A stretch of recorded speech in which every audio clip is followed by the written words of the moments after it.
உங்களுக்கு ஹெவியாக hair loss ஆகுதா? ஸோ அதுக்காக எக்ஸ்டென்ஷன் பிளான் பண்ணுறீங்களா?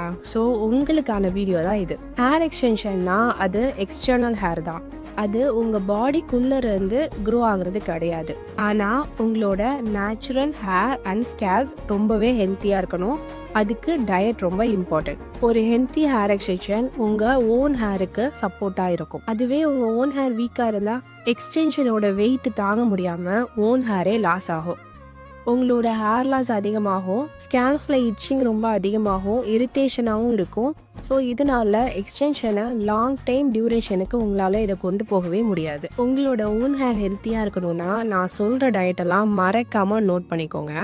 ப்ரோட்டீனுக்கு எக், தால், பன்னீர் இது ஹேரோட ஸ்ட்ரென்த்துக்கு ரொம்பவே சப்போர்ட் பண்ணும். அயனுக்கு ஸ்பானிஷும் டேட்ஸும் இது உங்களோட ஹேர் ஃபாலை கண்ட்ரோல் பண்ணுறதுக்கு ரொம்பவே சப்போர்ட் பண்ணும். பயோட்டினுக்கு நட்ஸையும் சீட்ஸையும் நீங்கள் எடுத்துக்கலாம். For omega 3 fish and ஃப்ளக்ஸீஸ்.